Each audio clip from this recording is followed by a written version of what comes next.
is Indians. Everybody feels bad for Indians. They get dogged openly because everybody thinks they're dead. These motherfuckers are not all dead, all right? With my own eyes, I've seen a gathering of 1,500 Native Americans. They were all gathered in one place. The place is called Walmart in New Mexico.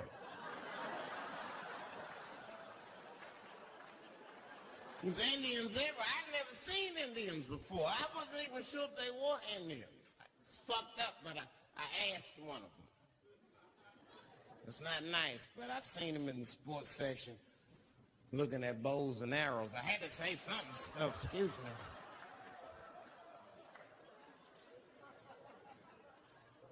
I don't mean to be rude. Are you an Indian? And he was cool. Yes. Yes, I'm Indian. Still didn't believe him. I had to test him to be sure. This is fucked up. But I had a gum wrapper in my pocket, so I balled that shit up and I threw it on the floor. And a single tear came out his eye. I said, oh, shit.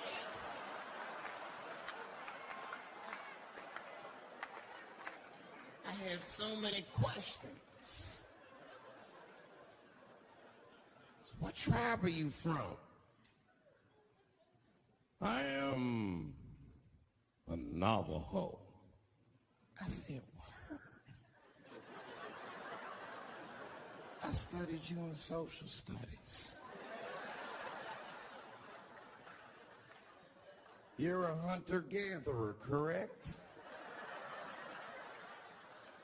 He said, I guess so. That's what you wish to call it. I said, wow, what do you call it? He said, I am an alcoholic.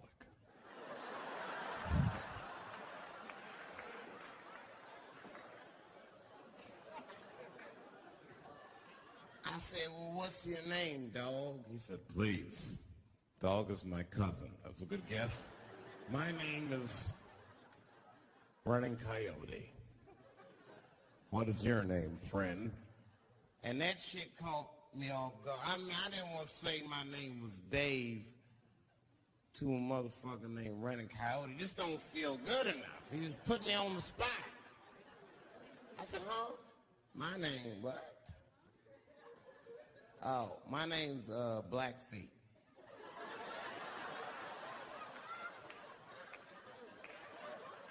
Then I changed the subject. Forget about me. What's going on with you? I want to meet your chief. Why don't me, you, and your chief and your friends get together tonight? We can have a real live peace pipe smoking ritual. We need to celebrate, nigga. I thought you were dead.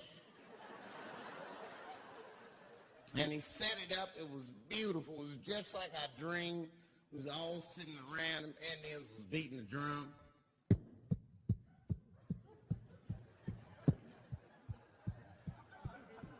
Other Indians came out the back with a long blanket that was folded in half and put in front of us. Open that shit up, and on the blanket was a long wooden pipe with feathers. And bags of weed were all over the blanket.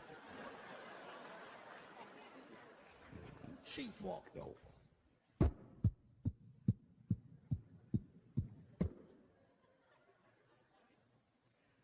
The big ones are 50. The little ones are 25. And these are 10.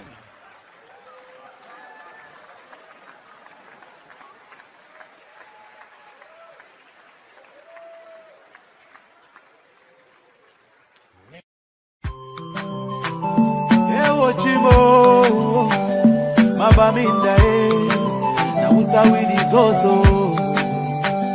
iye uya limbe kumba na usawidi gozo habawa something is killing me slowly and I'm feeling so lonely But this thing I must to talk, oh. Yeah. All my people, they for bush, oh. And our children are they go for school, oh. But nobody fit to talk, oh. We get it plenty, so many things where we really want to complain to you. See these people where they kill us, not the people where they got for protect me, yeah. Our children, they for prison. Our leaders, they for prison. Now they calling for dialogue. Now who and who go talk, oh. That's why we pray to God. Heal our land, heal our land, heal our land. Cause all our people are dying, and our mothers are crying. Heal our land, heal our land, heal our land. Cause all our children are dying, and our mothers are crying. Yeah. But I don't know what's up, oh, at all, oh. This war is bigger, and one man of it put a stop, oh. So make we put some more together, oh. I see plenty people don't die, and the house they went up, and I saw the people they need so far. Everybody running helter skelter, the children they need suffer, there is no food and shelter. Our children down the suffer, while the leaders living la vida loca. Yeah. So now who's how we go so Cameroon do. We get it plenty, so many things where we really want to complain to you.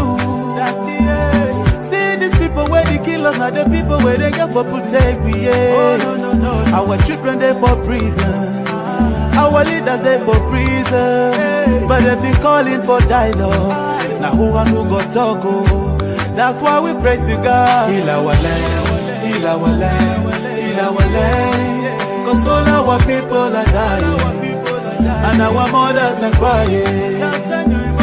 Heal our land, heal our land, heal our land. Cause all our children are dying, and our mothers are crying. Okay, let's take a minute of silence for our brothers and sisters who have lost their life in the struggle, and our mothers who are living in the bushes, our children suffering in the bushes with no food and no shelter. We pray that may peace return in our land, so that we can live in peace forever. That's what we cry for. We get it plenty, so many things where we really want to complain to you. See these people where they kill us, not the people where they get for protect me, yeah. Our children they for prison, our leaders they for prison, but they've been calling for dialogue. Now who and who go talk, oh. That's why we pray to God. Heal our land, heal our land, heal our land. Cause all our people are dying, and our mothers are crying. Heal our land, heal our land, heal our land. Cause all our children are dying, and our mothers are crying. Say we get it plenty, so many things that we really won't complain to you, Daddy, yeah. Now who's how we go so Mabaminda, Buya, Limbe.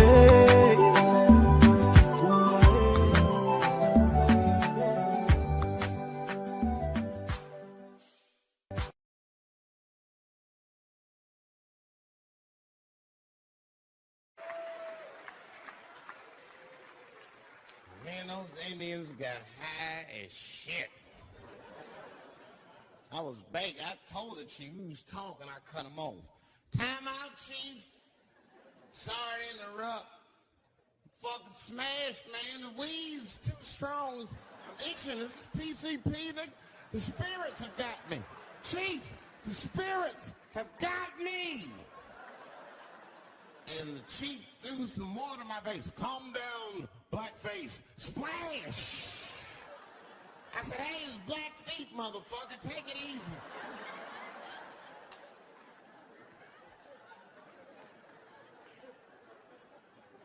Black feet. You're welcome to stay amongst me and my tribe for the night until the spirits leave you. And they gave me my own teepee to sleep in, which sounds nice. I personally felt like it was a little fucked up, you know, because they all had houses, man. It's like, why can't I sleep Wish y'all in the house and watch TV. Nigga, I can't be on this grass all night.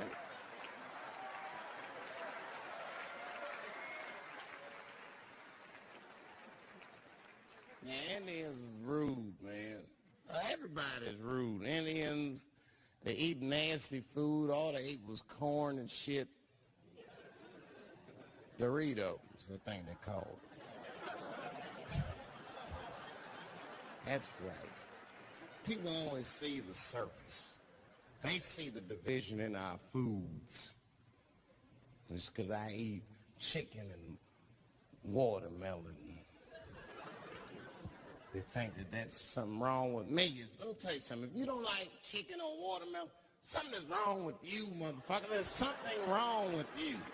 Where are all these people that don't like chicken and watermelon? I'm sick of hearing about how bad it is. It's great. I'm waiting for chicken to approach me to do a commercial, nigga. I'll do it for free, chicken. It's the least I can do. They make fun of Latin people for eating, what y'all eat? Beans, rice, corn. Listen, that's not a reason to hate a motherfucker, all right? It's funny, but it's not a reason to hate.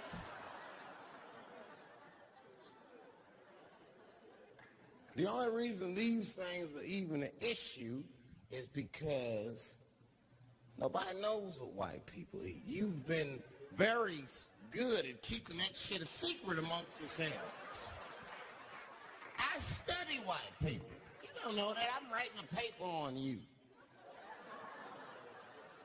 Not even for school, nigga, just to do it. Just to get doing independent research and spending my money. That's why I'm working so hard. I follow you around grocery stores. I freak out. I just try to peek in the cart. They always say, get away from my cart, nigga. What are you looking at? Chicken and giblets are over there. You must be lost. These are vegetables.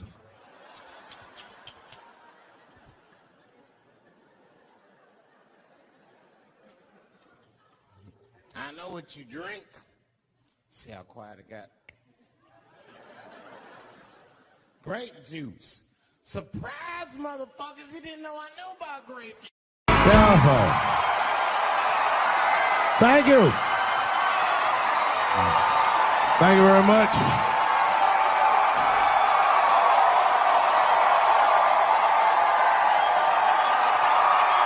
Thank you. What's going on? Good to see everybody out here tonight. Thank you. Hey, have a seat. Everybody be comfortable and relax. Oh my gosh, good to be back in Austin, Texas. It's good to know that plaid is back in. Most of the dudes I meet around these parts are dressed like a dyke in New York, so I'm glad to see that.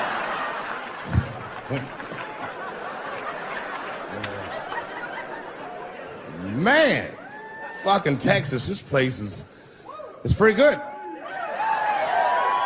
Pretty damn good. You know, I was in Santa Fe the other night and a motherfucker threw a banana peel at me. Yeah, that didn't feel so good. Of course, it was a white person. Not to indict the whites, I'm just saying. And then not only did he throw a banana peel at me, but it was premeditated. You could tell. You could tell the peel was too brown, you know what I mean? It was like, you didn't eat that banana recently, motherfucker. You had that shit waiting on me. And the whole crowd was white, so it just got instantly creepy, and everyone looked like they were looking at 12 Years a Slave or something. They were all just like...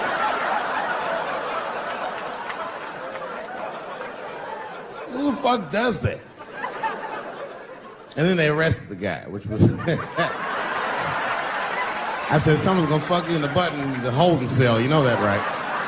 Can't just be throwing banana peels at Dave Chappelle. They're not gonna let you get away with this.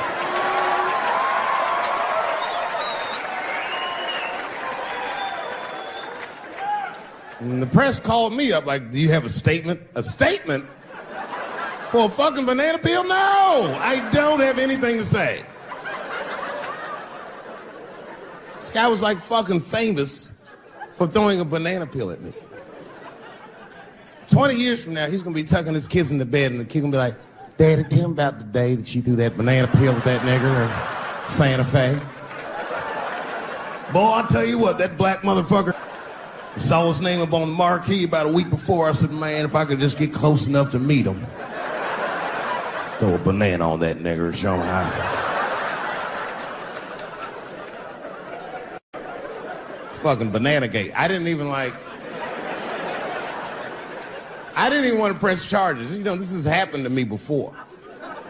No, sir, it's not a banana. I live in Ohio, right? So this is like a few winters ago. Oh, I didn't know you would ever clap for that. Well, all right. That's the first time that shit's ever happened. Ohio! Anyway, I live amongst the whites. Small town in Ohio. And it was wintertime, and it had snowed recently, so there were huge snowdrifts on the street. I was walking with my sister. Now, my sister was dressed in all Muslim garb, as were her children. And I was dressed as Dave Chappelle. And we were walking and just talking about something, and a car sped around the corner, and the window came down, and somebody threw a snowball and hit me right in my shoulder. I didn't know what was going on. Why was this happening? Because I am black, because she's Muslim, because I'm Dave Chappelle. I couldn't tell. But again, I knew it was premeditated. Because who the fuck has a snowball in a warm car? Way through, lady, because he went around the corner and got stopped at the red light. He was caught in the traffic. So then I ran out into the street and I just tapped on his window.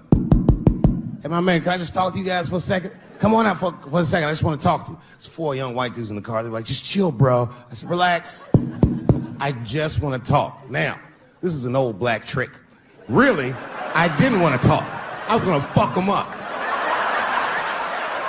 So, if you're ever caught in traffic and a black guy starts saying he just want to talk to you, don't open the door, nigga. Even if he's me, smiling at you.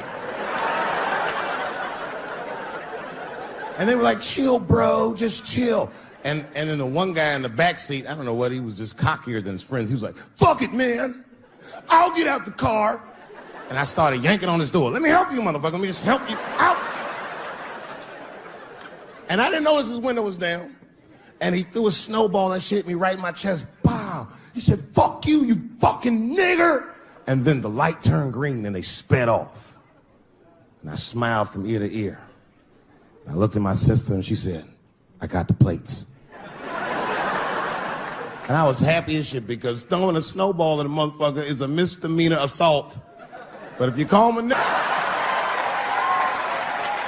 and me and my sister start dancing, we gonna send this motherfucker to jail. Now I didn't notice it, but while I was yelling at him, a crowd of all white people had formed because it was an all white town. And I was like, uh-oh, I thought I was gonna get jumped. And one of them white guys stepped down and was like, I didn't like that at all. This is not what this town represents. I don't want this goddamn stuff in my vicinity. And another white guy was like, yeah, I didn't like it either. And then an old white guy stepped out of the crowd and said, young man, if you're going to fill out a police report, I would like to come with you and do the same. I said, you guys would do that for me? And the whole crowd said, hooray! I said, come on, y'all. I look like Malcolm X going to see Brother Johnson with a trail of white people.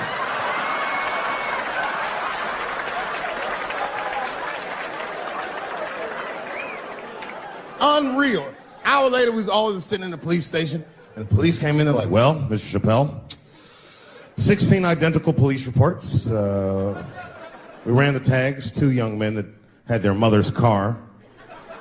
We have all 4 suspects in holding. Their mother is here. It's up to you. Whatever you want to do. If you want to press charges, we'll move forward. Sorry about that, officer. I'm a little flustered. I've never been in a position where I could decide the fate of white children before, but it's weighing heavy on me, sir. And I really can't decide. And I saw a lady pacing back and forth in the hallway, and I said, is that? He goes, yes, that's their mother. Well, can I speak to her before I make a decision? And when the mom came in, she saw it was me. She busted out crying. Oh, God, oh, no, I don't want him to go to jail. I am so sorry. I didn't raise him to do this. We love your comedy. We love you at the house. I said, miss, please, just, all right, look, I don't necessarily want your son to go to jail either. But what he did was pretty fucked up. So, is there something we can do short of jail just to let him know that he's wrong? She goes, oh, I don't know. What did you have in mind? Miss, I've never been in this position before. Oh, you know what we could do? I don't know if I'm asking too much, but maybe if you could just suck my dick a little bit. Just a little bit. I'm not gonna finish. I just want you to do it enough so that I can tell him you did it. I'm kidding. I wouldn't do that to anybody's mother. Maybe my kid's mom, but that's it. Ebola was in Texas. Ebola made a visit. Killed that man in Dallas. 5 days that man melted to death. What happened to the brother in Dallas? Where was the secret serum is what we all said. I remember in the beginning of Ebola, there were 2 American doctors that got sick in Africa. They flew them in a private jet straight to Atlanta to the CDC. I didn't even know CDC saw patients. There it was said they administered what the New York Times called a secret serum. I don't know what's in it. It's just like Colonel Sanders' recipe. But both of these motherfuckers survived. These doctors, thank God, are healthy. They are out there somewhere tonight at Whole Foods, touching vegetables, walking around. Everything's okay. Hey, Frank, how are you? Oh, you didn't hear? I had Ebola last week, but I'm doing all right now. I was bleeding out of my eyes and anus, so I got concerned, but I'm okay.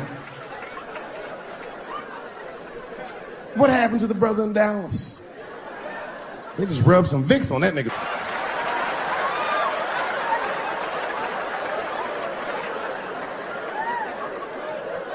I knew he wasn't gonna make it. I already knew. Sad. I saw in the New York Times, they said Ebola is the new AIDS. Whew. Isn't that something? Here I am thinking that old AIDS was working just fine. And they already have a new AIDS out. Isn't that amazing how they do that? Isn't it weird how there's a disease that just starts in 1980 and it doesn't kill anybody but niggas, fags, and junkies? Isn't that a fucking amazing coincidence that this disease hates everybody that old white people hate?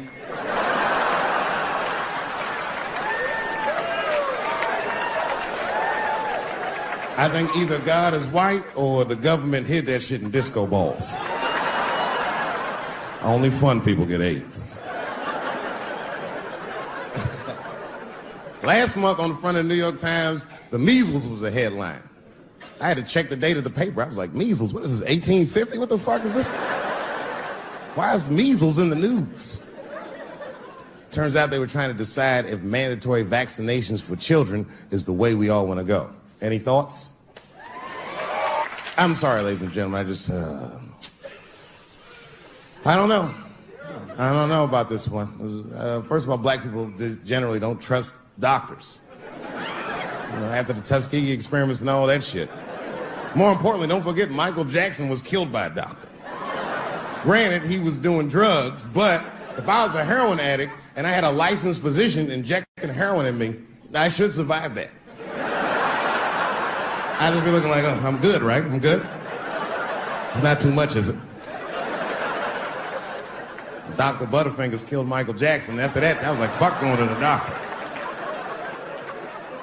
The fuck am I getting my kids vaccinated for an old-ass disease like measles? This is ridiculous. You might as well give them a diarrhea shot if you're so worried. Diarrhea has a bigger body count than the measles do. You know, diarrhea is funny today, but 100 years ago, if your ass had diarrhea, you were a goner. There was like a 0 chance of survival. You get that first squirt, uh-oh. Better start getting my affairs in order. But I don't have much time. It's diarrhea. It's very serious. You just watch your buddy slowly die in a pool of his own shit. I give up diarrhea. Nowadays, your buddy just be like, oh, well, you got diarrhea? Just eat a banana, nigga, drink some water, let's get to the club. Still make last call. Tough time for the blacks.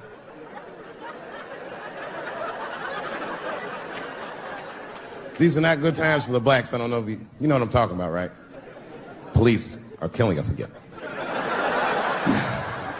It's a very unfortunate set of circumstances because we were doing very well.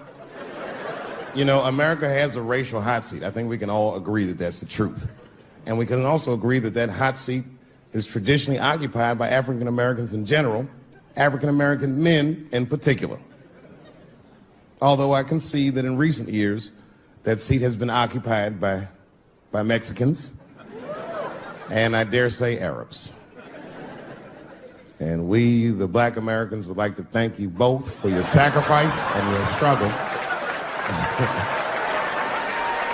We needed a break. We needed a goddamn break. We all go through something, but at least I can leave my backpack someplace. If you Arab and forget your backpack, you got about 20 minutes before they send that robot to blow your shit up. Fuhad. Now ISIS is #1 on the terrorist charts. And ISIS is fucking scary. Because if ISIS catches you, they're going to cut your head off. That's what they do. I've seen them do it on YouTube. It was fucking awful. He looked right in the camera and say, Obama, I am back. I saw that shit. I said, oh my God. Don't like.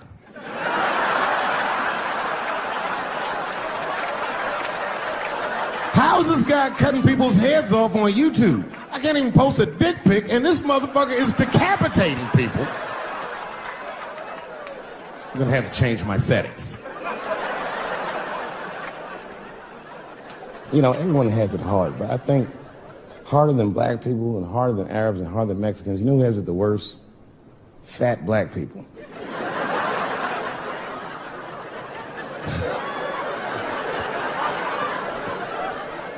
It's hard for white people to understand, but that's what I'm saying is very true.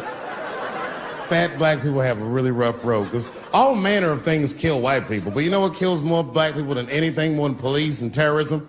Salt, nigga, regular. Here, white people are getting Ebola cures and shit, and meanwhile, I'm dying from fucking the flavoring.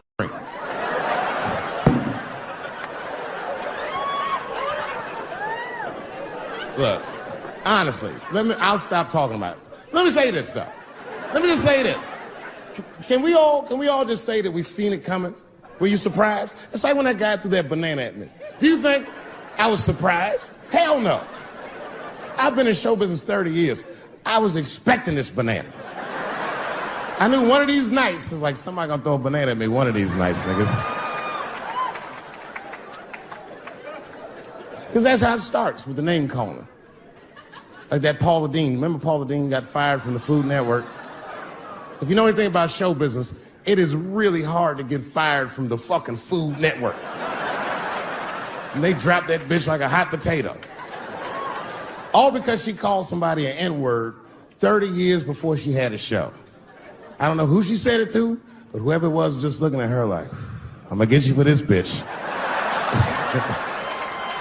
That shit came back 30 years later like a Bill Cosby rape and sunk a battleship.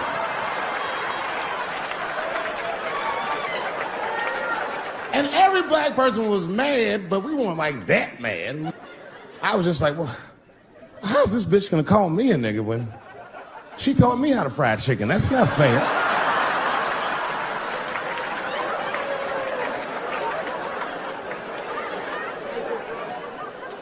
I think Donald Sterling shit was more serious.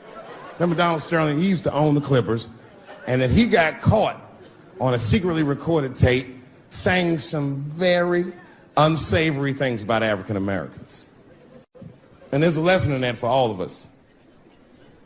The lesson is, if you are old and white and racist in this great country, whatever you do, don't tell your black girlfriend about that shit, because that's who made the tape. She recorded all that shit, and the tape was terrible. He was like, stop bringing these black guys to my games. First, we're all confused, like, well, how the fuck are you gonna have a game without us? But it turned out that the black guy he was speaking of was none other than Magic Johnson, the billionaire. Unbelievable. Never even mentioned the fact that he had AIDS, which is... This guy must be really racist if AIDS is the footnote. Well, you gotta be careful, baby. He got the old Ebola.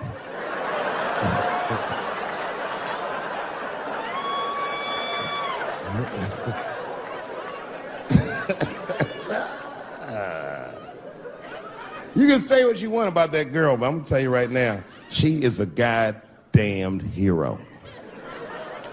Because you might have thought these things were happening before, but now you can see it all in front of you without a shadow of a doubt. That shit actually went down. She sucked that old guy's dick. She really took one for the team on that one. It's really gross. This dick is like 80 years old. It's like tasting history. Like 5 wars on it, civil rights movement, Great Depression. This guy's been fucking from 40 years before Bill Cosby's first rape. This is a very old man. A very old penis. But all that shit is still, it's just name calling. Like, name calling does not break the modern black man. That's not gonna do the trick. I don't give a fuck about that. Like, if I went to Kentucky Fried Chicken, Ku Klux Klan, hood on top of their head, what do you think I'm gonna do in this day and age? Run out Kentucky Fried Chicken? Not if I'm hungry. I'll go straight to the front. Hey, man, let me get a 2-piece. I don't give a fuck what he says. You want a biscuit with that, nigger? I thought it came with a biscuit. What's all this attitude? I want a 2-piece. Chop, chop. You know what it is. But I'm not going to be mad. Why would I be mad? He's the one that's got to work at Kentucky Fried Chicken, not me.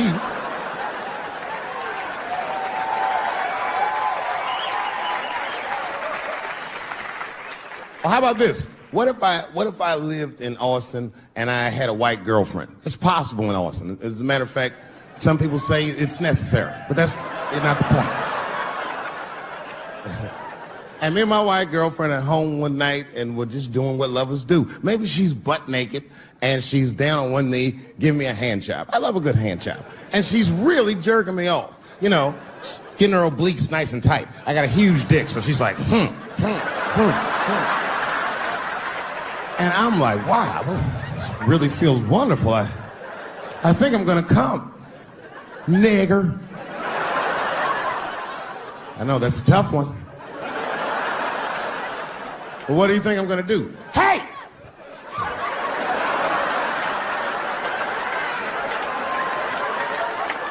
That's no time for integrity, ladies and gentlemen. I'm busting that nut in her face. I'll sort through the ethics later. But I'm what they call a man of his word. If I say I'm coming, oh, I'm coming. I don't give a fuck what happens. God forbid somebody could shoot me. If I say I'm coming, it's still that. Oh.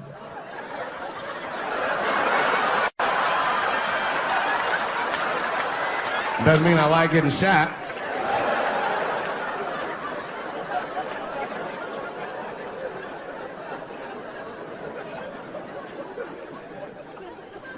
Boy.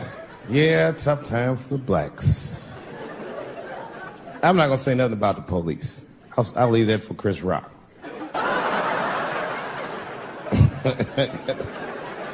The other big sports story was fucking Ray Rice's tape. Anyone see that Ray Rice tape? I can't stop watching it. It's fucking awful. It's the most violent thing I've seen happen to a woman that was shot in color.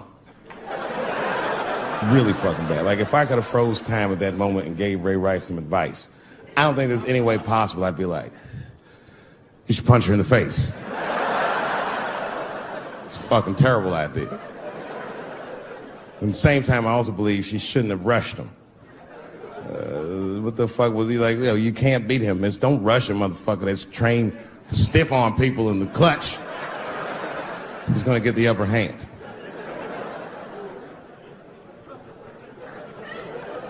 Only reason I bring him up is because, you know, he's about to play football again. You didn't know that? The NFL was told by a federal judge that they had to reinstate Ray Rice because he was transparent with their investigation. He told them exactly what he did, and they can't just change your bit.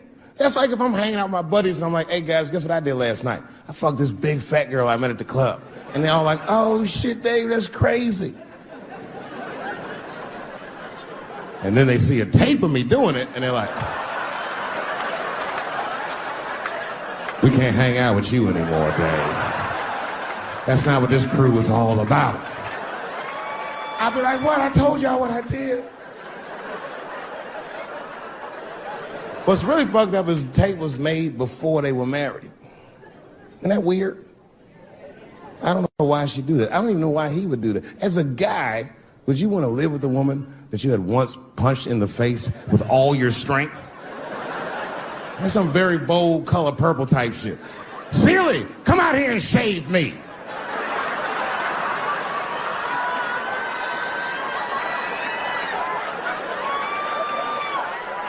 You out of your fucking mind?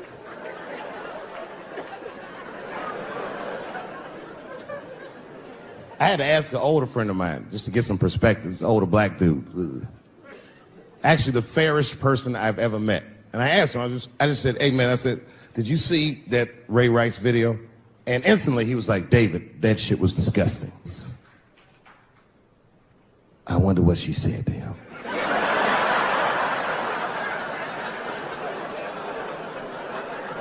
I don't think that matters. I think the idea is you're not supposed to punch her in the face. My wife says terrible shit to me. My wife once called me a pussy in front of dinner guests. I know, I started to get mad, but then I was like, fuck it, she's probably right. I am a pussy, I admit it. I'm soft and warm and persuasive like a real pussy. Right. And then I said, and if you don't take care of me properly, I might stink like your pussy. Oh, we fight dirty at the Chappelle household. It's not a big deal. No. If you want to get to the bottom of a matter of the heart, what you're supposed to do is ask a woman. Now, actually, there's two women that I know. They're both college professors in this little area I live in. And I meet them twice a week at Starbucks for coffee. Talk about important shit. And I asked the girls, who's Ray Rice? After he punched her in the face with all his strength. And one of my girlfriends said, David, you need to wake the fuck up. She's staying for the money. Well, now, wait a minute, because my other girlfriend was like, I disagree. I think that she actually loves him. And I said, wait a minute, ladies, you know what? I think that you're both right. And what I was doing when I said that was preserving the possibility of a threesome with these bitches. I've been chipping away at this pussy one cup of coffee at a time for like 4 years. I was gonna throw all that hard work away over some Ray Rice shit. I don't care that much.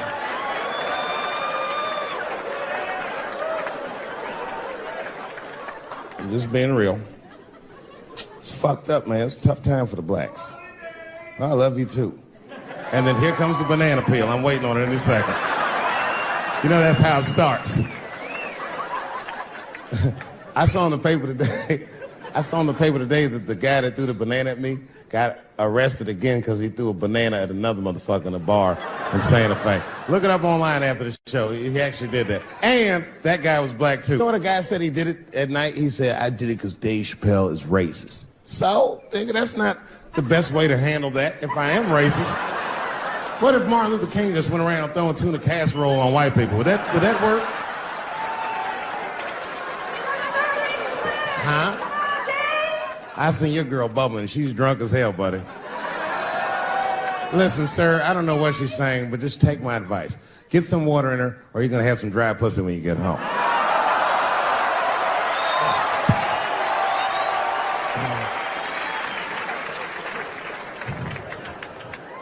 His dick's going to be shaped the fuck up tomorrow. Santa Maria. Who got a cigarette in here? Anyone got a cigarette I can borrow? Yeah, you fella. Yeah, please. Well, let me see this. This is a Marlboro menthol. This could have been anybody. If it was a Newport, I'd be like a black dude threw that up. But a Marlboro menthol, that's one of them riddles.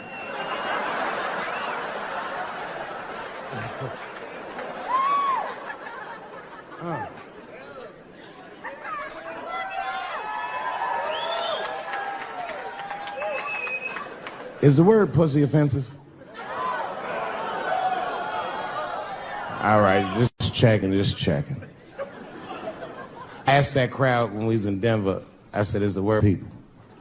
One was a woman in the front. She's older than me, maybe around my age. Definitely a feminist. You know what I mean? Short haircut, plaid shirt, you know what I'm saying? And she didn't say it offended her. What she said is, she said, I'm uncomfortable with that word. And I was like, really? You?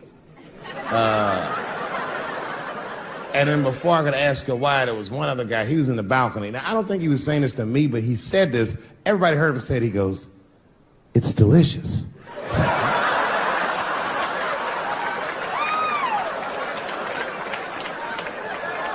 I don't think I've ever heard pussy called delicious before in my life.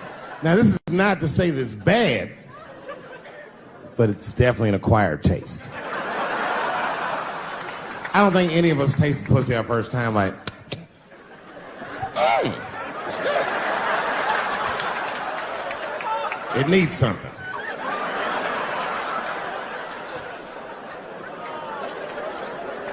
You know, it's illegal for a gynecologist to say the word pussy.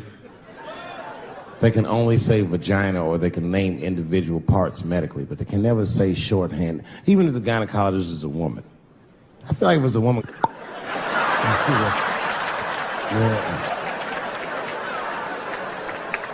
I don't think men should be allowed to be gynecologists. That shit is a conflict of interest. Even when my wife was pregnant, we used to go to the gynecologist. And he'd put her legs up in that stirrup like this. He'd be like, all right, Miss Chappelle, just try to relax. I push it back up, motherfucker, I got this. Just tell me what to look for.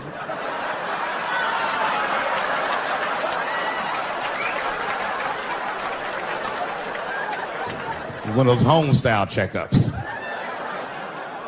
There's too many ethical questions when men do that. Like, can a gynecologist lose their license for smelling their fingers during an exam? Is that illegal? How could they not? These are men. It's like if you have a good barbecue, you don't even think about it. You just...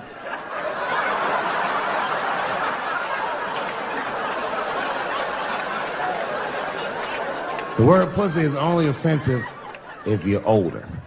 People my age and younger, I don't think we dance to that shit. That song come on the radio, say, I beat the pussy up. That's a song.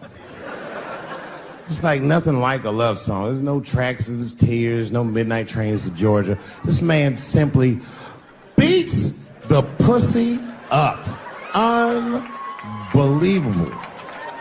You don't even know if he's having sex with these women. They might just pull their pants down. He'd be like, bah! G-Unit.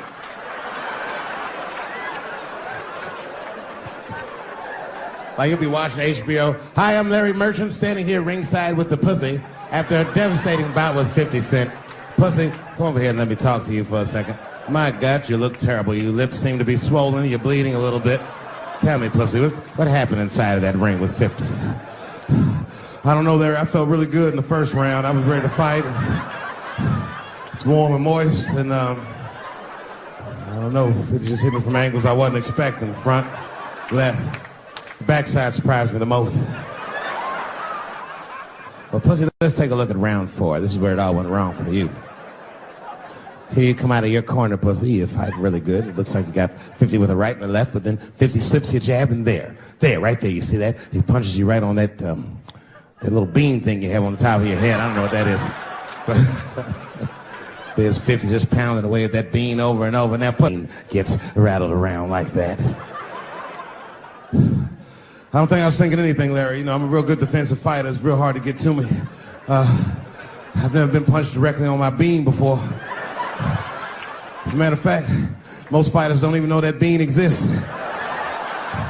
I guess he just hit me there and I lost control of my legs. I don't know what else to tell you. I like when Lil Wayne talks about pussy. Lil Wayne used to have that song. He say, I got a bitch that plays movies in my jacuzzi. And then it goes like this. Pussy juicy.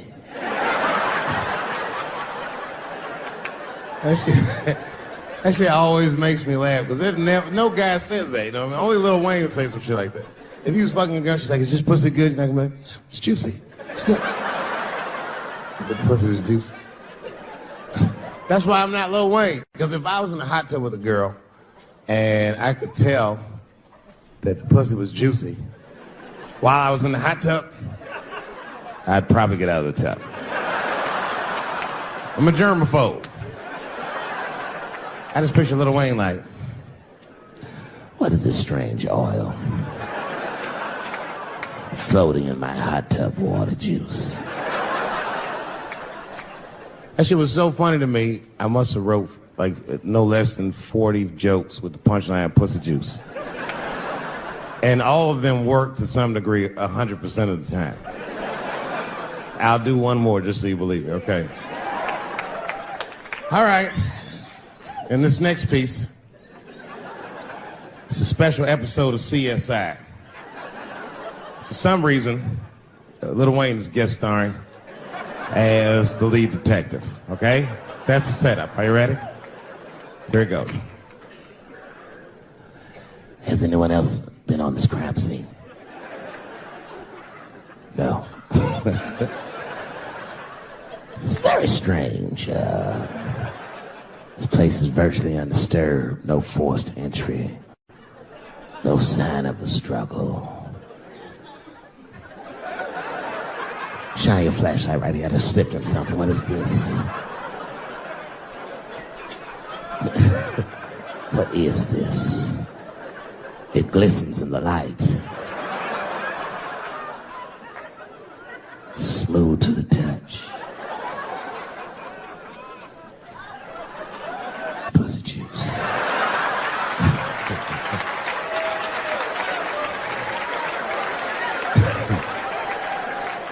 She must have been sitting Indian style.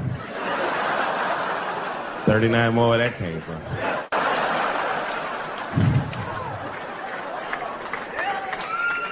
Everybody's mad about something.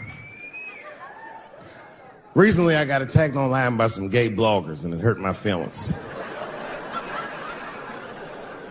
I have no problem with gay people, but I fucking hate bloggers. I'm not saying it because this person was gay. They was acting like a bitch online. They was like mischaracterizing my jokes, trying to make a point off of me, when it was really, it's like, yo, I'm your ally, motherfucker. I'm not trying to stop gay people. I got better shit to do. This motherfucker was saying things to try to get gay people to beat me up. Seriously, he was like, Dave Chappelle's jokes. I don't know how he actually talks when he's making his voice up. Dave Chappelle's jokes were an affront to the manhood of all gay men. What the fuck does that mean? I didn't say anything that would allude to gay men not being men. I know you men. In fact, what could be manlier than fucking another guy in the ass? It's the most gangster shit I've ever heard of in my life. I told you I'm not cut out for that. I'm a pussy. You know what I said? That's all I said. First of all, I'll tell you right now what I said. And I will tell you that this was not a joke. It's a true story. And I just happened to tell it. All right, what happened was I went to a gallery party, all right? I don't know who in here has ever been rich before, but these are very nice parties. Wine and cheese and ball of conversation. And there was a few eccentric types, one of which was a very wealthy man that happened to be wearing a dress. I don't know what you call him now. This is a tranny or a drag queen, perhaps. Whatever it was, this is definitely a man. And this man was definitely on drugs. I don't know what kind of drugs he's on, but I knew he had too much. He didn't look good. It's like this. He's like, he looked sick. And all his friends were standing around him, concerned, trying to revive him. I don't know whether it looked like some kind of gay CPR. There was fanning and shit.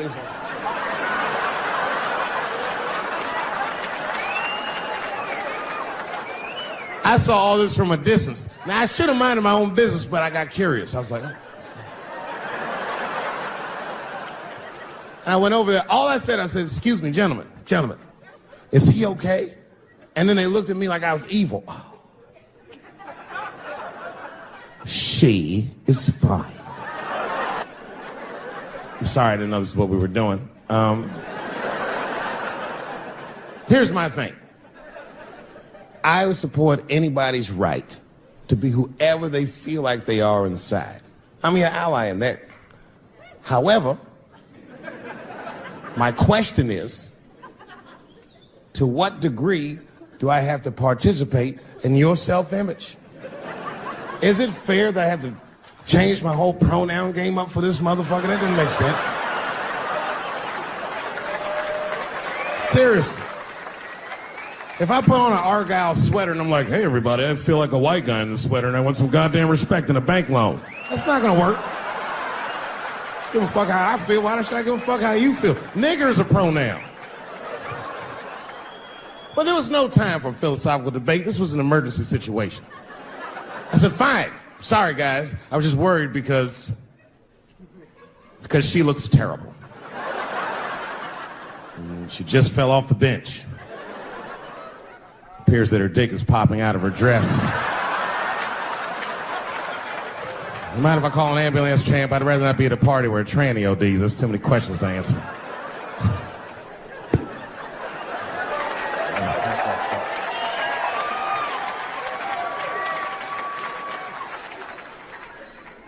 Okay, I've been through this before. I had a friend from high school. Now, in high school, this guy was a thug, right? He was a fucking dope boy. He did it all. He's a wild dude. People used to be very scared of him. And then after high school, word on the street was he'd come out the closet.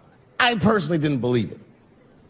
I bring him up because last year, he calls me out of the blue like, yo, what's up, man? I got your number from so-and-so, and I heard you're going to be in New York doing a show. Could I get some tickets? I was like, fuck yeah, get some tickets, man. How you been? He said, well, we'll catch up at the show, man, but yo, I appreciate it. I'll see you soon. I said, all right, man, take care. And I was about to hang up, and I couldn't resist. I was just like, hey, nigga, I heard you was gay. What's going on with that?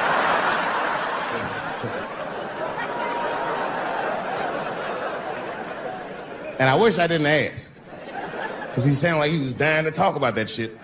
And he had a long story about it. And it's not that I didn't care, but I was, I don't like talking on the phone. I was watching TV at the same time. So I just wasn't really paying attention like I should. But I was trying to sound supportive, but I didn't really know what to say. So I was just like mumbling shit throughout this conversation. I was just like, nigga, you gay, man. You just gay. This went on for a while, and then finally I had to say something like definitive to get him off the phone. And I was like, hey, man, you know what? Don't let people get you down, all right? And the next time someone tries to make you feel bad about yourself, just remember, everybody fucks funny to somebody.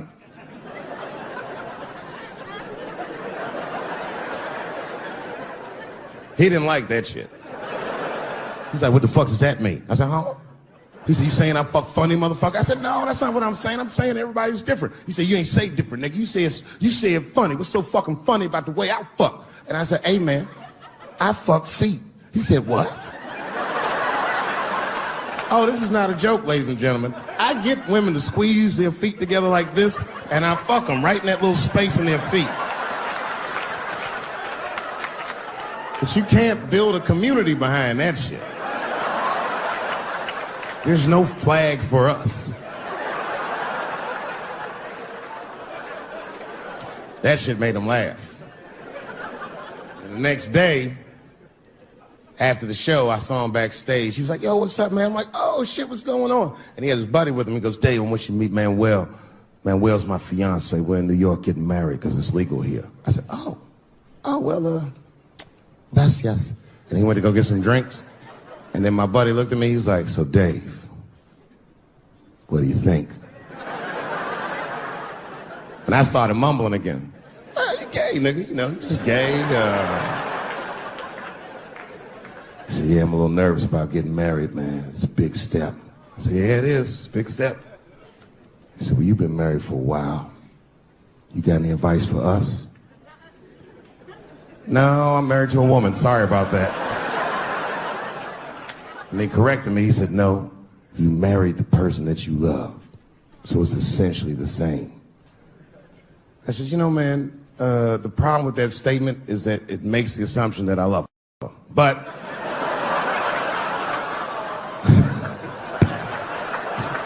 you guys lighten the fuck up. Of course I love my wife. She laughs at this shit. As a matter of fact, she eats and spends this shit. You know what I told him? I told him, I said, you know what you should do, man? First of all, you shouldn't do it. I'm talking about being legally married. It's not that you're gay as much as just legal marriage is a fucking diabolical leverage game in the United States. I'm just being honest. Devoid of religious significance or the idea of love, marriage is nothing but an awful contract that you shouldn't sign. I'm just being real. Because you start out loving each other and then like 2 years later you're just building a case against one another for a hypothetical court date that may or may not ever happen. You throw being gay on top of that, that shit is explosive. Like I said, Ray Rice shit. Okay, right after Ray Rice went through all that shit, I was at a party and I met this kid, Michael Samms. You know Michael Samms? Very nice guy. He's the first openly gay NFL player. And Mike's a very nice guy, a very brave guy. But when I met him, I couldn't help but thinking, his wife up in the elevator. Is that domestic violence or is that just two niggas working shit out in the elevator? You know what I mean?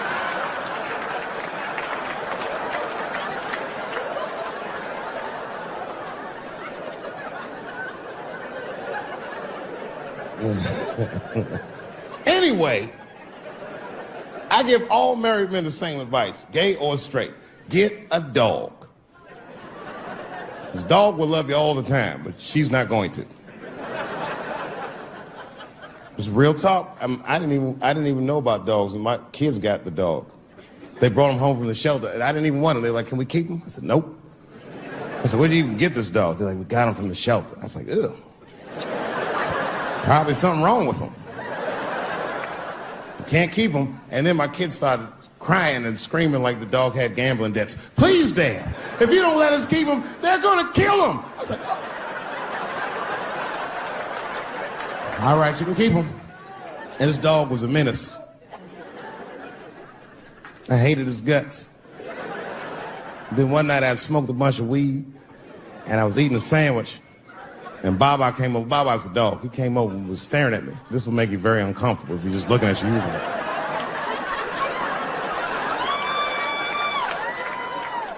I had to give him a piece of my sandwich so he'd go away. And that's how we became friends. Now, if you see me walking down the street with Baba, I ain't got no leash or nothing. He walks right next to me. If I stop, he'll stop. And if I go, he'll go. And all my friends are like, yo, Dave, that shit is dope. How you train Baba to do that shit? I've never trained Baba. Just a messy eater.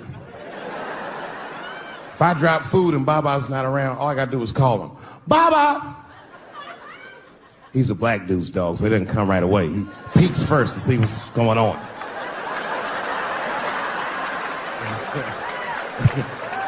I gotta tap my foot so he can see the food. Over here, little buddy. And he's like, thanks, Dave. He'll come get it and run off. But he knows all my habits. Like if he smells weed in the house, he'll be like, nah, this motherfucker's about to eat. And he'll just come running.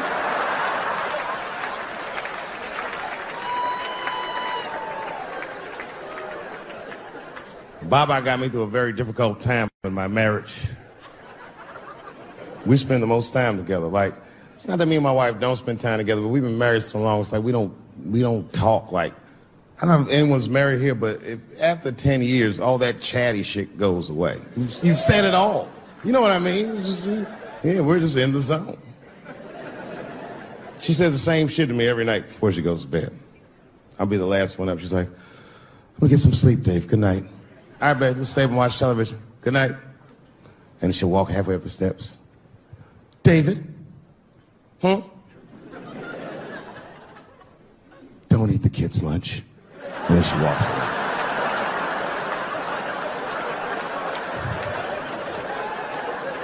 Well, the crazy shit is I don't even eat their lunch anymore.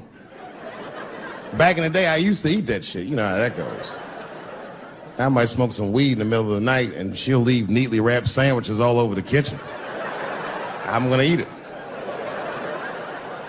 What's the big deal? Why can't she just make another one in the morning? I mean, it's like, I got sons anyway. And sons love everything their dads do. My kids would be at school the next day, just look like, oh, Dad bit my sandwich. Oh, shit! You could trade that sandwich for something better. What I'm doing is adding value to their lunch. She doesn't understand these types of things. Anyway, she gets mad at me. Well, she's mad at me now because I got myself in trouble. I got myself extorted, which happens in this business. I come home from the road.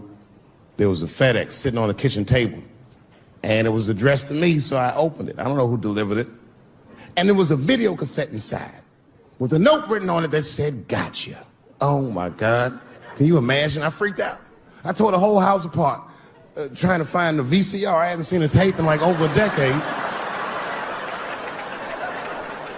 And I watched the tape, and it was awful. They got me. It was a tape of me. I was fucking a girl, okay? But it was from before I was married. But it was not a good look. And I felt sick to my stomach, and I looked up at the clock, and then I saw my wife was coming home in 10 minutes, and I just panicked. I jerked off to the tape real fast, and then...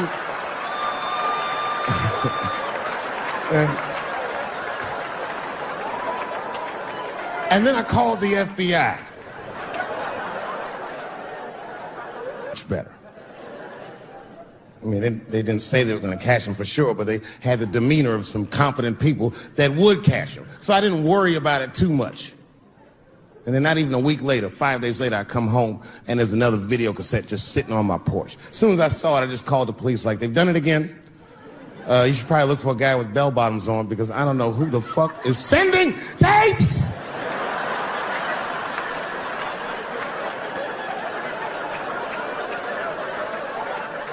And that second tape was the worst shit I'd ever seen in my life. It was awful. Career-ending bad. It was a tape of me jerking off to the tape a week earlier. I don't even know how they'd even get such a thing. I had to explain all of this to my wife. She was very mad.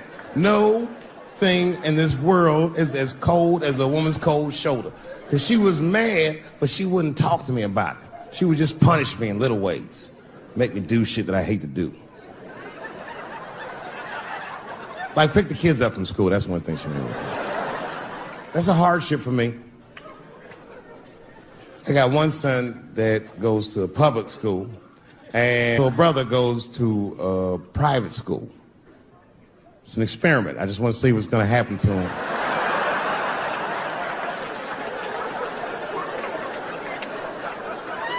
But what's weird is my little son in private school, he's like my thuggy son, you know what I mean? I don't know where he get that from. He's not getting it from me. And he's definitely not getting it from that school. That school is very, like, it's a liberal school. It's the kind of school, there might be like 12 black students in the entire school. And I'm the only black parent.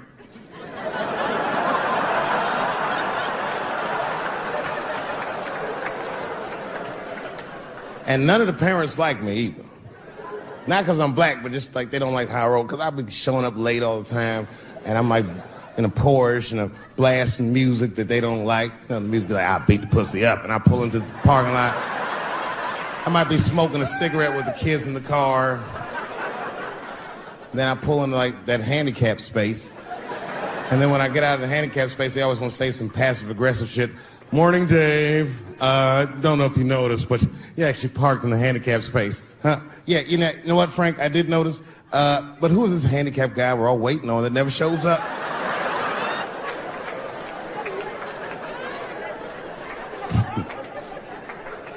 So I hate going over to that school. The only parents that are nice to me is a lesbian couple, Kate and Sarah.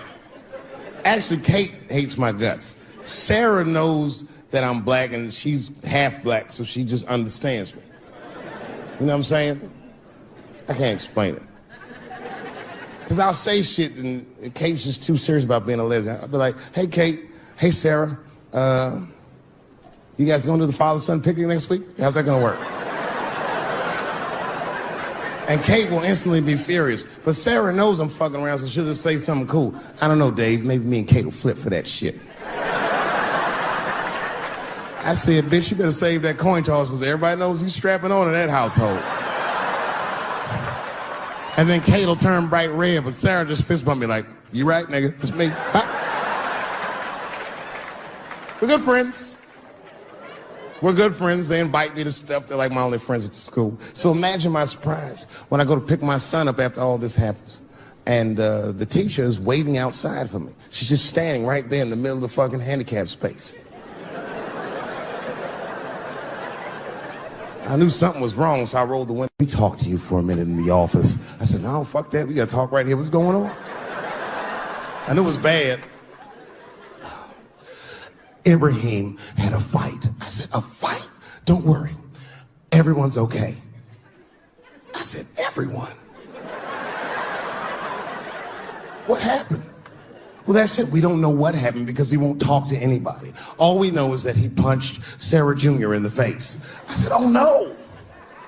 Sarah's one of the only parents I'm not sure I can beat up in this school. Just then, Kate and Sarah pulled up to pick up their daughter, and then we all had to go into the office, and I was really worried because I didn't want them to kick me out of the school. And then they brought my son in, he was crying. They brought him in like a prisoner. He was like, oh. I said, son, just stop crying, calm down. Do not look at these mean faces. I need you to look at my face, and I need you to tell me the truth, buddy, all right? Just tell me the truth. Is it true? Did you punch that girl, Sarah Jr., in the face? I was trying to give him a signal to lie, but he didn't pick up on it. I was like,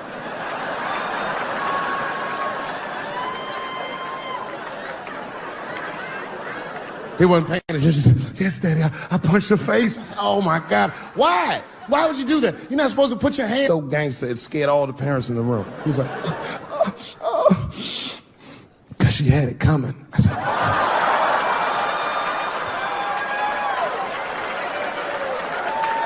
And everyone looked at me. I said, I did not teach you. I don't know where he got that from. I said, what does that mean, son? That is crazy talk. What does that mean? And then he just started crying like he was Tupac. These kids keep fucking with me.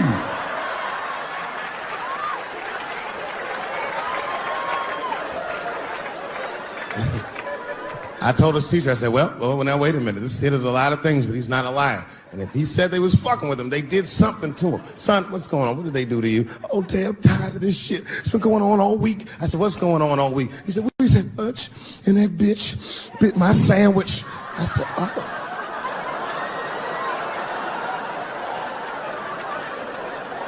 He said, it's the fourth time this week. I'm tired of this sandwich biting bitch. I said, stop using that word. Let's go home. That's a quiet car ride home. We got to the house, he just ran right up to his room, slammed the door. His mother came downstairs. By then, she had heard about everything. She was looking at me like, oh my. She said, you bit that goddamn sandwich, didn't you, Daddy? I said, I'm tired of you accusing me of shit. And I just ran out of the house, jumped in my car and drove off. Of course I bit that sandwich. But I knew that she was just really mad about that tape, so now she's gonna punish me about a fucking sandwich I bit. And I was mad as fuck. You know what I said to myself? I said, I should just never go home. Fuck this shit. You know, by the way, that's how people used to get divorced in the 40s. There wasn't no divorce court in America. Back in those days, if you want to get out your marriage, you just tell your wife, hey, baby, I'm going to get a pack of cigarettes. I'll be right back. You would just leave with the clothes on your back. That's when men were men. And there was no internet back then, so you could move 11 miles away and have a whole new life.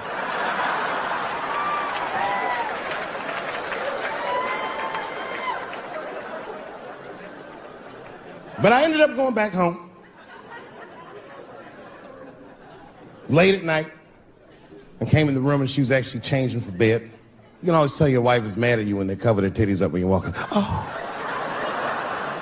Let those titties out, it's me, baby. Can we just talk about this for a minute? She said, David, there's nothing to talk about. I already know you bit the sandwich. And don't go looking for the lunch, I hid it. I said, I don't want to talk about the sandwich, baby. I want to talk about it. The tape. I know that's why you're mad. It was a very difficult conversation. I had to crack a few jokes, and we started talking, and then she cracked a few jokes that hurt my feelings, honestly, but...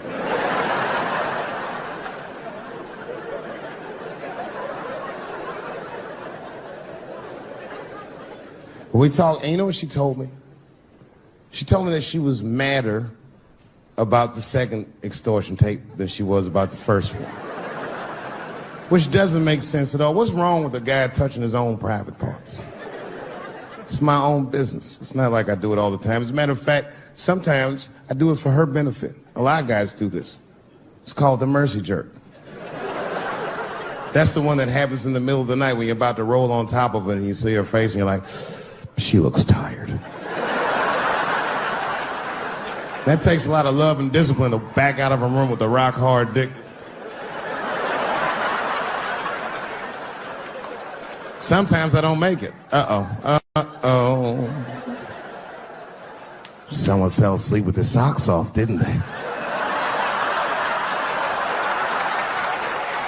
You can't rape feet. You can't rape feet. Only time I jerk off now is in the game. Sometimes she'll tell me, Dave, I'm going to take the kid to my mom real quick. Probably back in a couple of hours. A couple hours?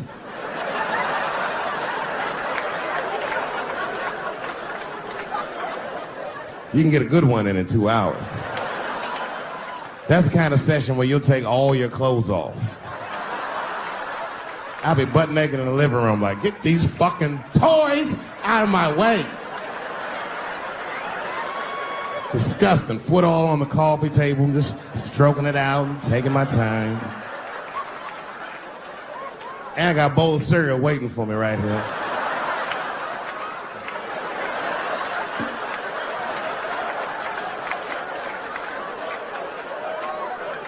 That's when you have the privacy, you can have a loud orgasm. I miss those. Ah! Ah! Ah! You know, when a guy busts a nut, like right after that, there's a window of like 6 minutes where he does the most rational thing he ever does. That's when he's always horrified. Oh God, what have I done? Oh my God, it's everywhere.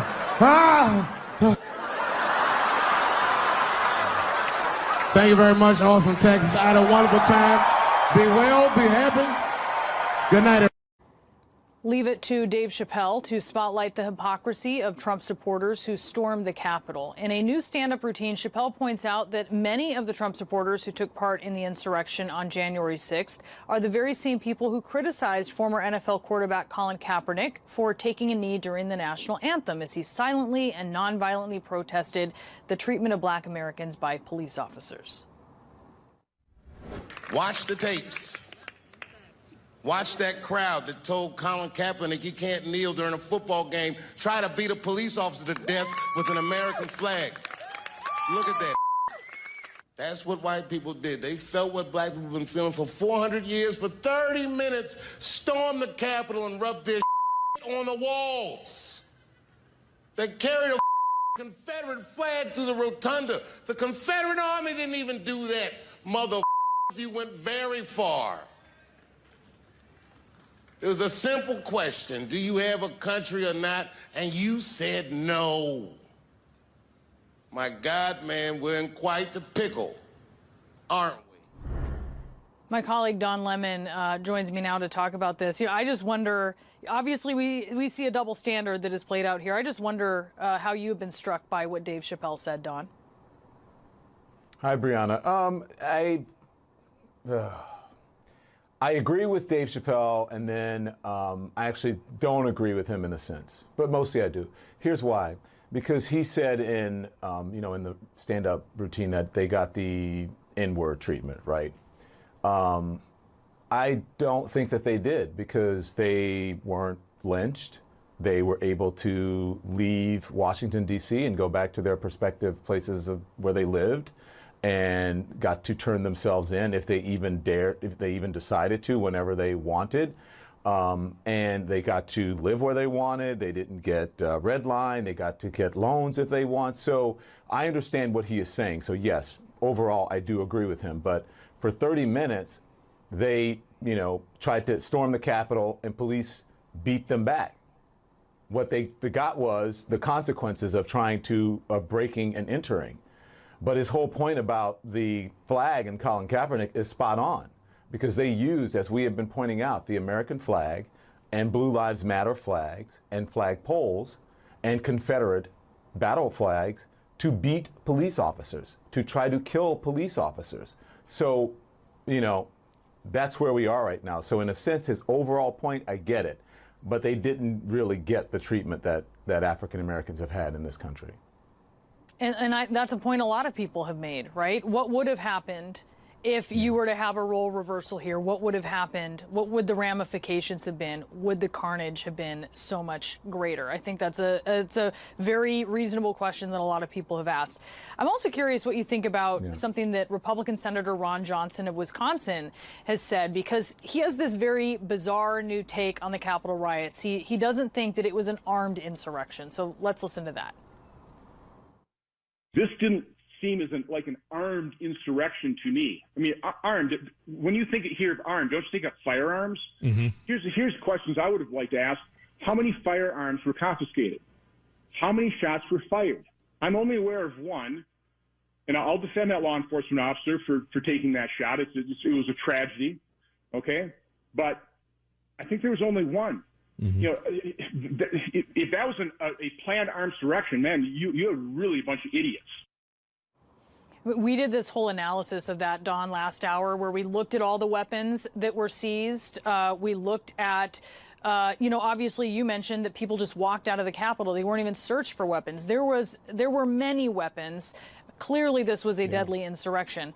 What do you make of someone defending this is not a big deal? The hoops that people will jump through for, first of all, their political ideology, second of all, their way of life, and to continue white supremacy. That's what that is. Because if you look at the definition of armed, right? If you look at the definition of armed, it says furnished with weapons. We know they had weapons. We know they had tear gas. We're not sure of all the weapons they had because they were allowed to go. And you bring up a very good point that I neglected to bring up. If this was black people storming the Capitol, mostly men, they would have been shot. I think everyone agrees with that. That it would have been much worse. Furnished with something that provides security, strength, or efficacy. That doesn't necessarily mean guns. It can mean guns, but it doesn't necessarily mean that. Those flag poles means being armed as well. I think he got the one part of it right, that it was, I think he said that they were idiots or something. They were a bunch of idiots, or they, if they didn't, because they didn't carry it off very well. That part he got right. But I think it shows, as does that attack on the Capitol, the lengths that people will go to protect white supremacy. And that's exactly what Ron Johnson is doing. If you ask Senator Ron Johnson, I am sure he would not see what he's doing as, maintaining the power structure of white supremacy. Well, just because you're ignorant of it doesn't mean that you. Solomon, black man, election manager, Ambazonian with the vote. Election don't go. Yes, As we the vote, we go. for true. They say they will be now there we go, by election to heaven. All man with the photo. Many don't win the vote. For the sake of the gospel,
all to the general on the ground floor. I find them all for your faithfulness. From north to south, the Amazonian population, I say high five. You have been before. I welcome you all, Amazonia. God bless you.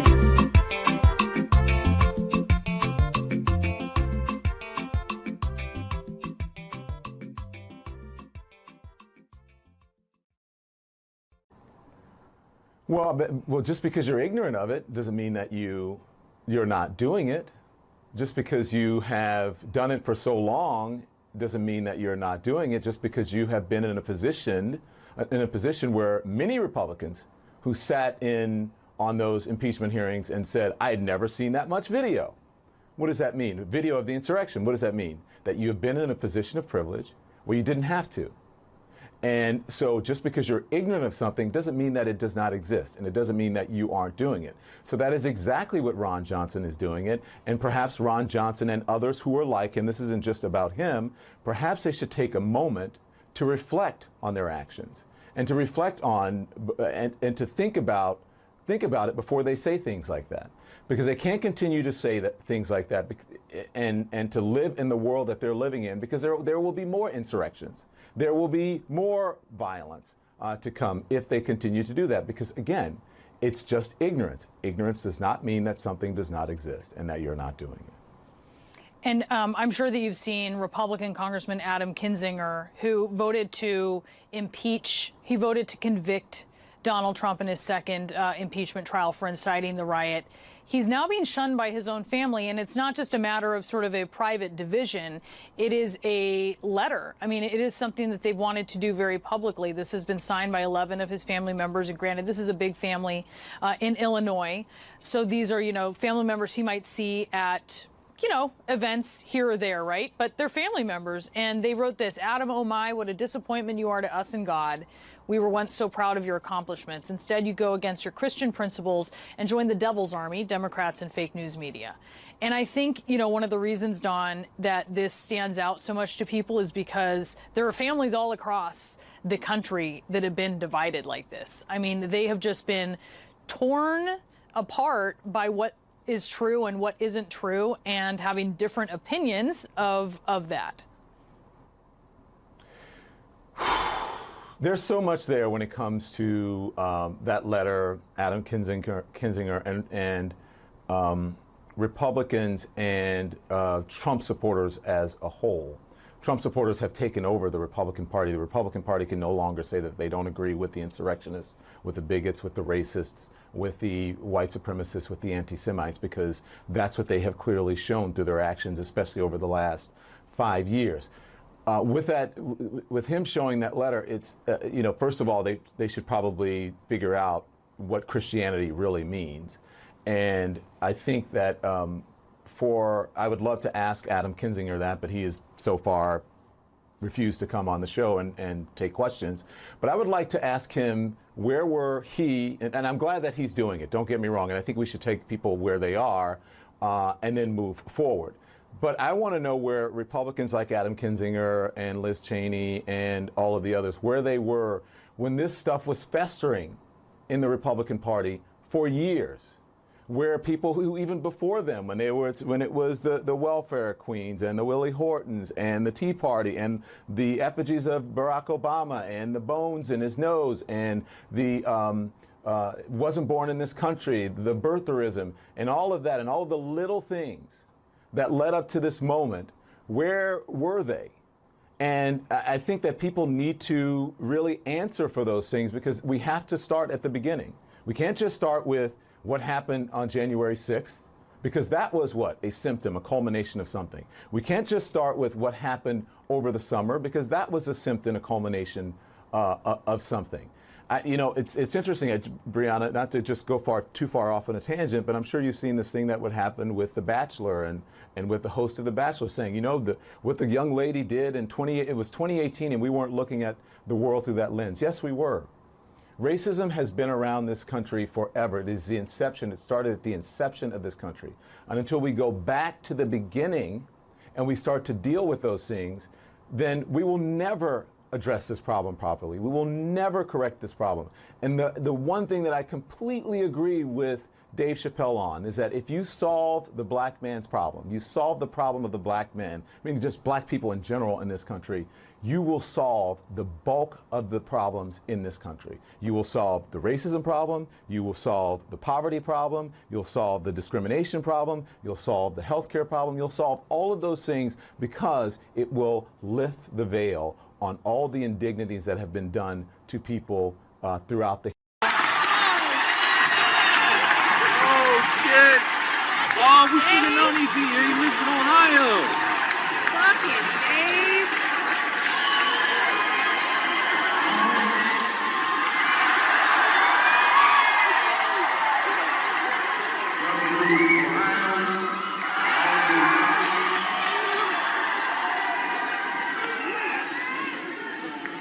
I would like to apologize to the house.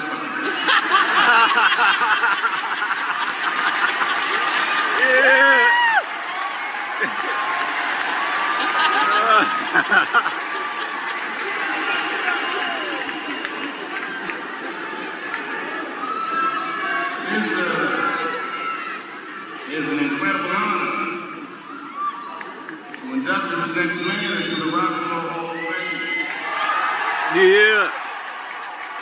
He was on stage with Foo Fighters like just a couple months ago. And even though we were honoring him, he's ours. He's and again, I can sit up here tonight. I can talk about his acting, his businessman. I can talk about his accomplishments and beauty. But I think what's most important for everyone in this room to know is what he means to us, what he means to his culture. Yeah, go ahead. Being black in America is not as easy as it looks.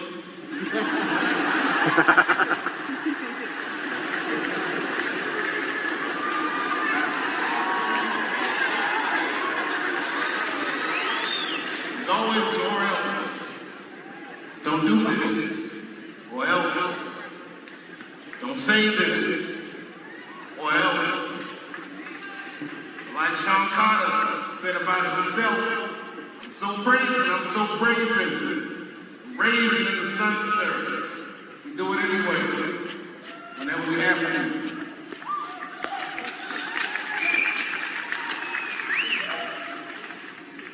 We don't have to have a complicated, emotional vocabulary. We have to make everything look easy. And this man is a diamond that was born to pressure. Coined a phrase that fellow Hall of Famer made, Tupac Shakur, called it a rose that grows from the concrete. That to us is what it is. Yeah, get some close-ups of Dave and Jay-Z. We heard our stories come back to us, our stresses and our strife.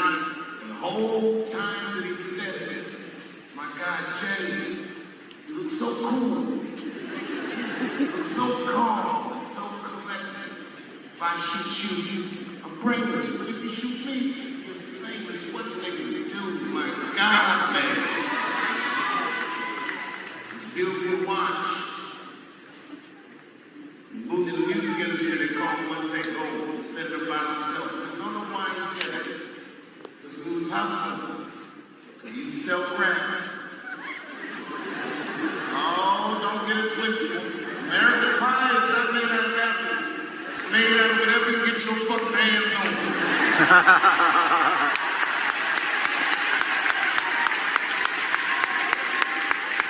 He used to sell crack.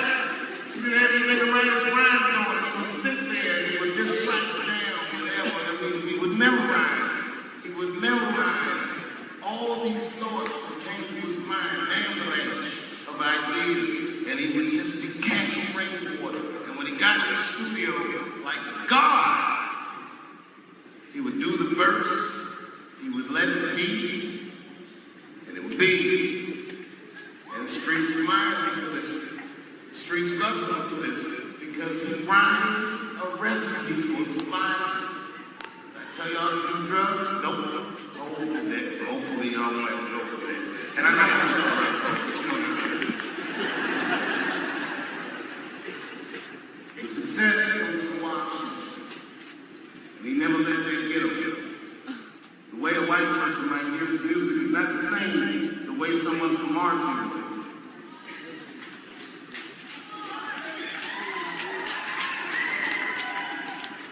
When he said, "This is Jay every day," when he told us he never changed, you heard this and you probably said as a white person, well, maybe this guy should focus on his development.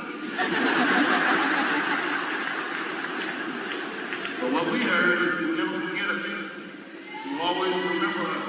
We are his point of reference, that he is going to show us how far we can go if we just get hold of the opportunity. And for this, you will always love him. You always treasure him. And as important as this award is for itself, you must understand that he has his people's heart. And we love him more than you never recognize him or even realize. Because he embodies the potential in our lives to be and what success can be. And he was so calm. Years ago, right before I hosted Saturday Night Live, a week before, I saw Jay-Z at the studio on Saturday Night Live, and I told him, I said, boy, I'm nervous about next week. And he looked around Studio 88, and he showed me, this guy shrugged his shoulders and said, this is easy work. I calmed down. There's so much poetry, you got to know just the way he speaks. I remember this time. The Roots had a jam session in LA.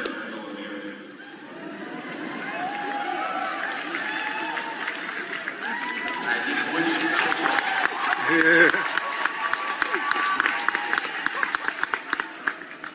But I made it to the Roots jam session, and backstage I saw Jay-Z and the photographer came up and said, guys, can we get a picture? It was him and his wife, Beyonce.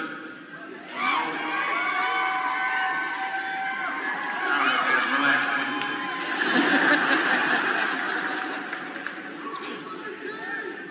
I love you too, fella.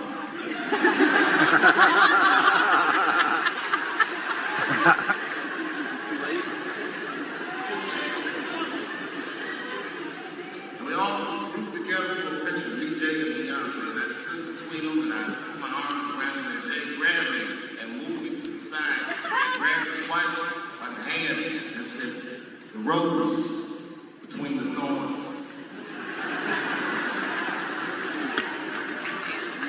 And we all stood there while they all snapped away.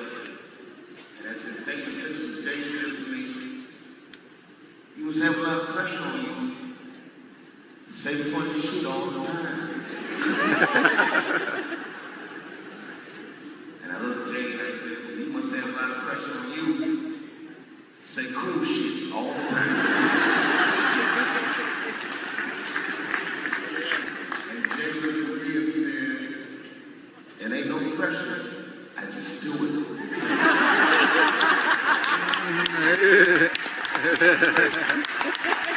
That is really good. That is really nice of Dave Chappelle. That is like really, really awesome.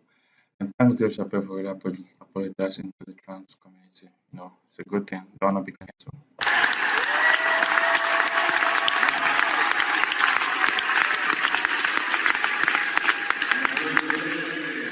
My God, man, you just did it again. Now I'm making this great. You can't ignore the people that are with him.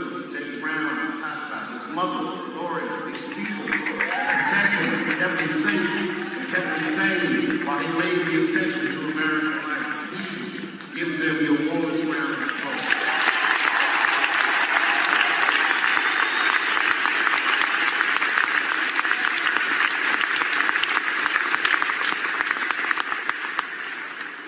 Oh, your friend, your fan. I'm honored that I got a chance to know you. You embody Black excellence. How great would you be? Barack Obama is running for president. I see the readers and numbers.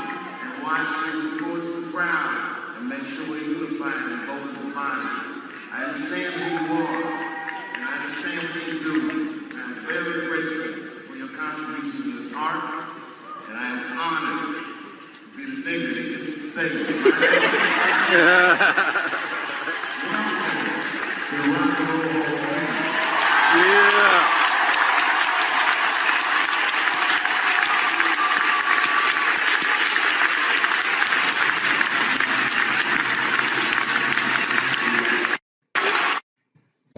That's really, really awesome of you, Dave Chappelle.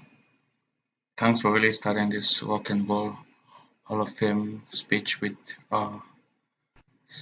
apologizing to the trans community and also in general. You close our stand-up special. Thanks.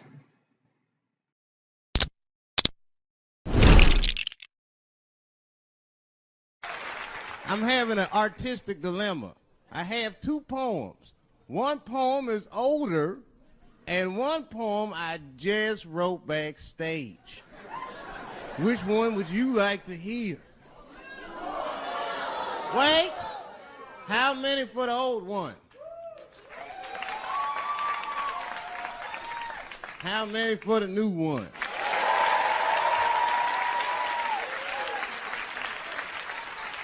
All right, so remember, if it sucks, you ask for it.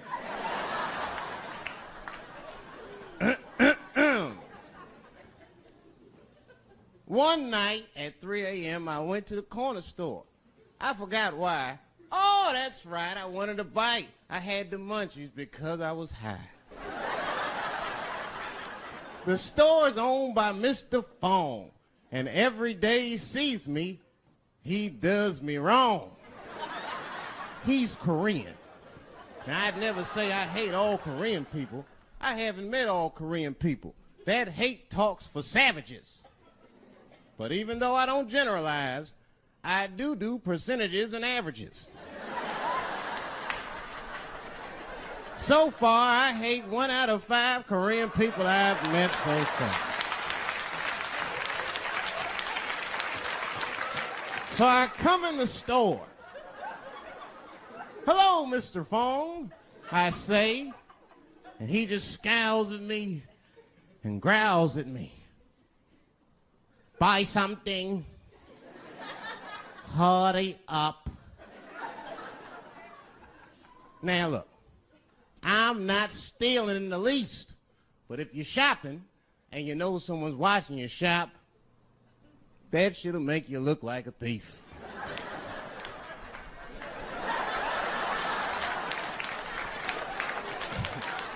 Mr. Fong said, hey, I've been watching you since you came in the door. Buy something now or get out of my store. Now, I couldn't take it anymore. Hey, I said, raising my hand, get your fingers out of my face, Chinaman. Mr. Fong said, hey, what make you think I'm Chinese? You must not know what you're saying. You made a mistake, Brackman. Mr. Fong is Korean. Now, I was wrong. I said, Mr. Fong, I'm sorry to offend by mistaking your race.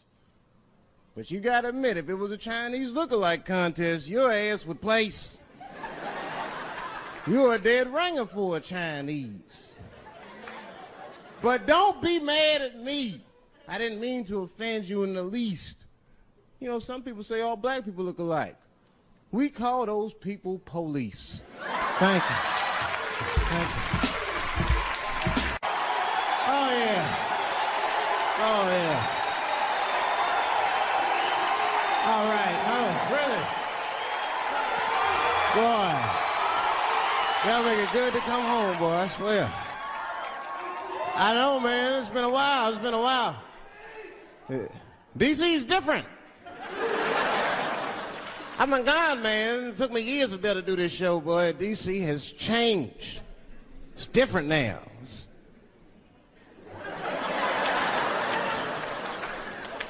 There's a lot of white people walking around, isn't it?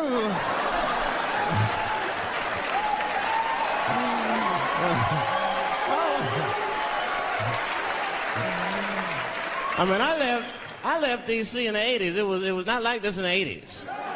When crack was going on. Remember when crack was going on? White people be looking at D.C. from Virginia with binoculars and shit. Well, that looks dangerous. Not yet. New white people. You can't scare these white people. I tried. Roll up on them. Boo! The hell is wrong with you? Those days are over.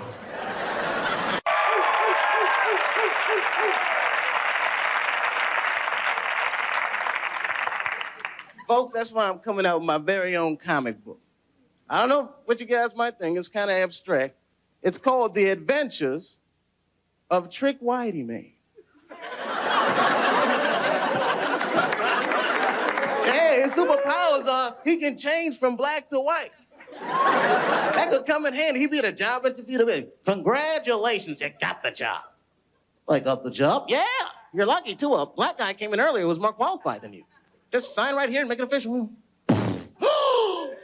It's Trick Whitey Man. That's right, Whitey. See you on Monday.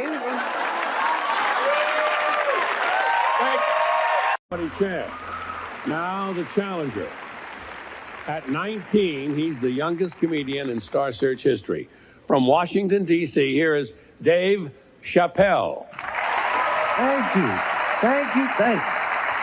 Hey. I don't know if they mentioned this. I was recently on Black Entertainment Television. I kind of have a feeling most of you haven't seen that. I don't know why. Man, last week I went to the movies. You know what movie I had a problem with? The Batman movie. You guys notice Batman never fights crime in neighborhoods that need it. I mean, really, I would love to see Batman fight crime in my neighborhood. I can see now just Robin. Yes, Batman. Didn't we park the car right here, man?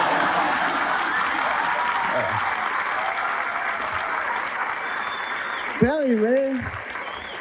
Growing up in D.C., D.C.'s a crazy place to grow. I had like the most dangerous job in the District of Columbia.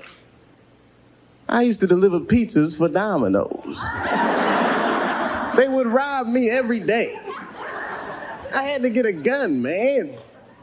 Ever seen a Domino's pizza boy with a gun? I used to bust in people's apartments, just Domino's, freeze! Put the money on the floor, man. Get on that board, don't move. All right. Thank you very much. Thank you. Thank you, Dave. Very funny stuff from our comics. Kevin Brennan and David Chappelle. We need a decision from our judges. Kevin Brennan receives 3 stars. David Chappelle receives 4 stars. A perfect score. Come on over, David. Congratulations. A perfect score in comedy. That can lead to a lot of things. Sinbad came on here and did a couple of 4s. Now, let me tell you something. You were here because of your grandmother. Explain that. Yeah, well, she threw me out, Ed, so... No, come on. What happened? I don't care. Ed, she loves you, man. This is her favorite show. She buys Alpo, doesn't even have a dog. It's all because of you, my friend. That's great. All right, Dave. Congratulations. Say hello to your grandmother. We'll see you next week. Thank you. I don't know if people remember their first day of kindergarten, but it was like, I felt like all these kids had met each other before, and I was the only one that didn't know anybody. And I got in a fight. This kid, I still remember his name, Paul. We were coloring it. He was coloring corn green. That really bugged me. And I told him that corn was yellow, and he started hitting me, and I was like, this is the coldest shit that's ever happened to me in my life. It was just like instantly life had changed. So color was already an issue. Color was an issue. You guys very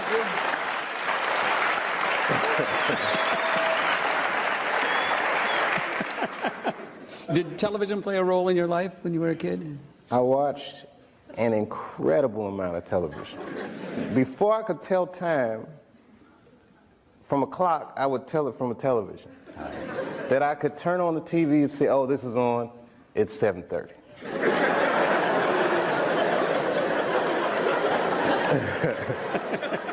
I watched so much TV, man. I was always like a escapist. Yeah. You know, I was the odd kid out. Like, I didn't tell you this about my first day in kindergarten. I peed in the nap time. I peed, which instantly set me apart from everybody. Like, you can't do that. Right. But we were having juice. It got so good to me, and then I wasn't. And my older brother was like freakishly good-looking dude, you know. Me, I mean, I'm all right. But, you know, everyone in my family was light-complected, except for me. And I'm telling you, from a young age, I noticed people were treating me different. But I didn't understand why they would treat me different. Yeah. And I do believe to this day that that had something to do with it. Excuse me.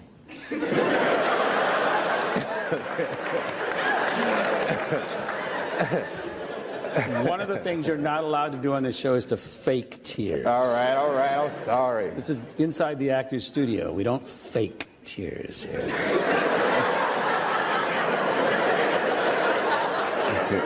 It's still fake. Thank you. I gotta tell you guys, that was a beautiful New York welcome. I was in New York City 3 years ago. No nice welcomes. I got off the bus at the Port Authority. I was all happy. I said, oh, New York City at last. Damn. This whole bus station stinks. Nah, it'll probably clear up when I get outside. Every 2 blocks, I smell something I never smelled before in my life. Nobody told me black people can't catch cabs in New York. I tried to catch a cab at the Port Authority. A crowd started forming. Everyone just looking at me. He's gonna be disappointed. I was all naive. I just, taxi. Must not have seen me. Taxi! No, Brooklyn! First time I caught a cab on the first try, it scared the hell out of me. I don't know how to feel about it. I just, taxi!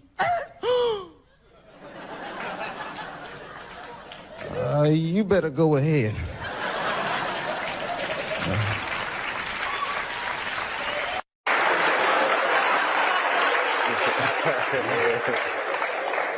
When Martin Lawrence was in that chair, we talked about Blue Streak. I love it. He played a role in your life, I believe. How do you feel about him as a person, as an artist? Martin Lawrence is the guy that showed everybody you can make it from D.C. to Hollywood. And I had a personal stake in his success. Every time he did something, it made me feel inspired and really good. And he was always real nice to me. He'd sit me down, what's going on with you, baby boy? What? We'd talk about comedy, whatever. And, you know, when we did Blue Streak, we were promoting it, and Martin had a stroke. He almost died. And then after that, I saw him, and I was like, oh, my God, Martin, are you okay? And he said, I got the best sleep I ever got in my life. That's how tough he is. So let me ask you this. What is happening in Hollywood that a guy that tough will be on the street waving a gun, screaming, they are trying to kill me? Yeah. What's going on? Why is Dave Chappelle going to Africa? Why does Mariah Carey make a $100 million deal and take her clothes off on